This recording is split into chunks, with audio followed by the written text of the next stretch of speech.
Guys, welcome back.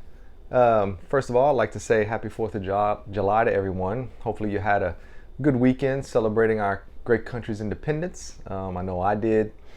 I just kind of hung around, didn't do a whole lot other than some things around the house. I upgraded my PC, I upgraded some RAM and whatnot.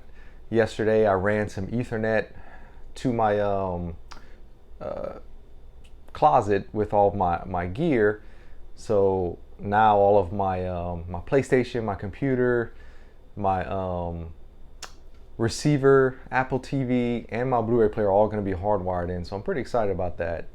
Got that taken care of. I've been wanting to do that for a while, and I just hadn't had the time. And my brother came over yesterday, and we took care of that. First thing I want to talk about is our first movie I want to talk about that I watched. My wife and I just finished watching actually, and we saw the trailer a while back, and I love Nicolas Cage. I mentioned it on the last video that I just watched Con Air, and my wife was like, "Come on, let's watch the Unbearable Weight of Massive Talent." His new movie.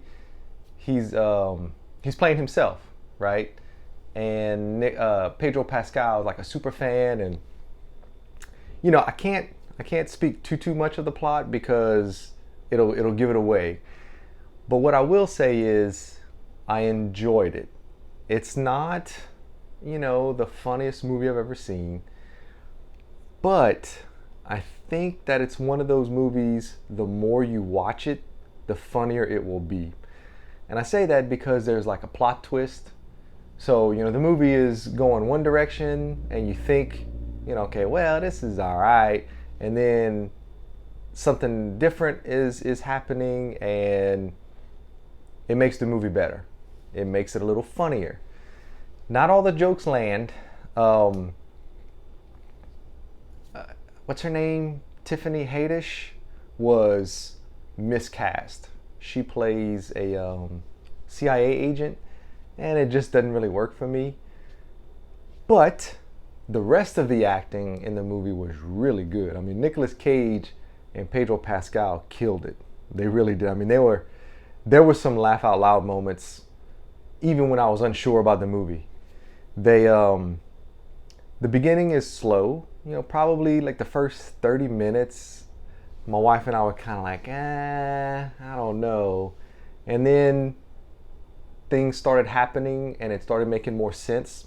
I think they want you to be uncomfortable to make you kind of understand how real life Nicolas Cage was going through his issues where he owed all this money in back taxes, and he had to just start, I mean, this is real, right? He had to start making just every movie that was offered to him, he would do every movie because he had no choice. And that's kind of where, he made so many bad movies that his reputation kind of went out the window, and Hollywood doesn't really want him anymore.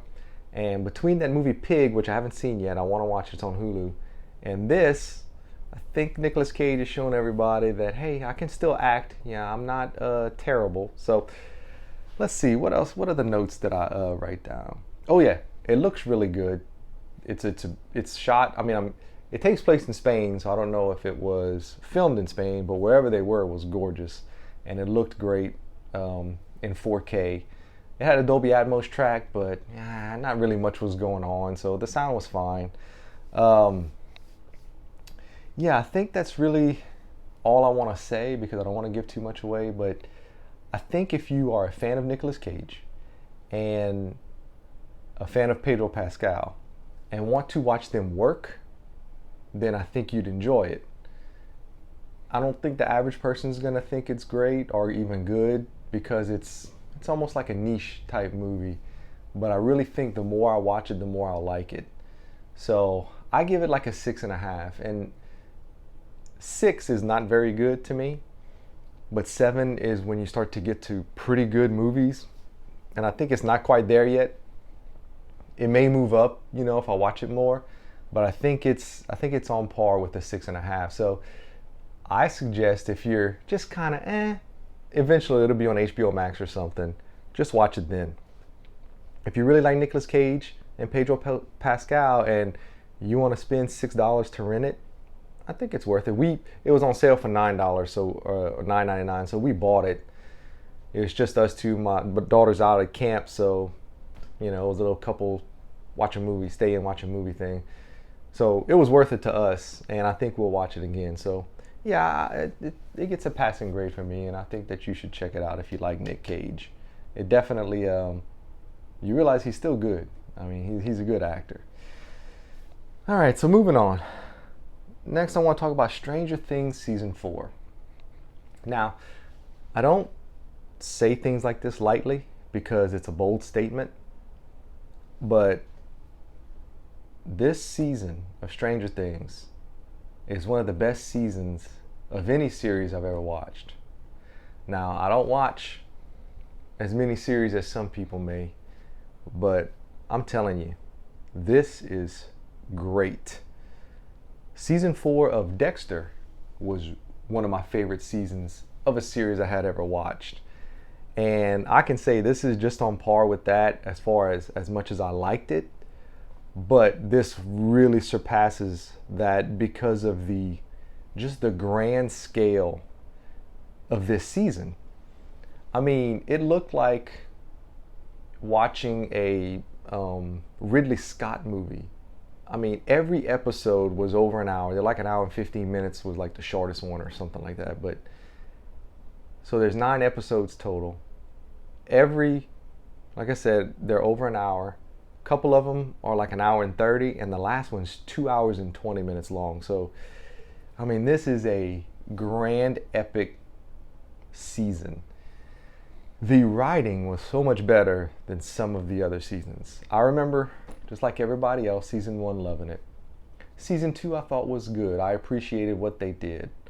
Season 3 I just watched a couple weeks ago in preparation for this because when season 3 dropped, I watched like the first 2 episodes and it just wasn't interesting to me and never went back to it.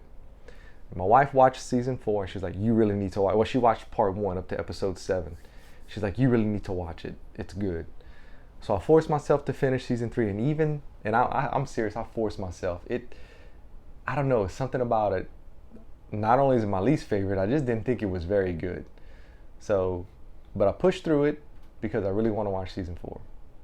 And I'm glad I did because season 4 it's phenomenal. It really is. The bad guy is awesome. He's scary. His kills are brutal, and the way they put everything together, because the other 3 seasons of Stranger Things, everybody's working as one, where in this one, the group was separated into 3 different groups, and you'd have to watch it, for me to not spoil anything. But yeah, it's just the way they did it was great. I don't know how else to say it without giving anything away, other than to gush on it. I'm telling you, if you liked seasons 1 and 2, or at least even season 1, it's worth watching all of them just to get to this. This is a work of art. This is the first season with Dolby Atmos, and if you have a capable home theater system, even if you don't have Atmos, but if you have at least a good 5.1, this is going to blow you away. I mean, this is one of the better sounding Atmos tracks of a movie or a series that I've ever watched. Most of the time, the series Atmos tracks kind of suck anyway. But this, man, they went all out. I don't know if they were handcuffed by Netflix before and like, no, you got to keep them under an hour. I don't know. But whatever they did, it feels like the handcuffs were taken off and they were allowed to do whatever the hell they wanted, and they did. I mean, they blew it out the water, man. So I will give this a 9, and the reason I won't give it a 10 is because I know it's not for everybody. So for something to get a 10, it has to be like Shawshank Redemption, where anybody would love that movie, no matter what type of person you are. That is just a brilliant piece of filmmaking, and it's for everybody. Okay, this is not for everybody because of the genre, but this is just about as high a mark as you can give a series like this. It's great. So I really suggest watching this. And I think that'll do it, guys. I don't know. I don't know what I'm gonna do next, but I will keep doing this. I'll keep watching stuff and giving you guys my thoughts. So please like, subscribe, tell your friends, and I'll see you on the next one.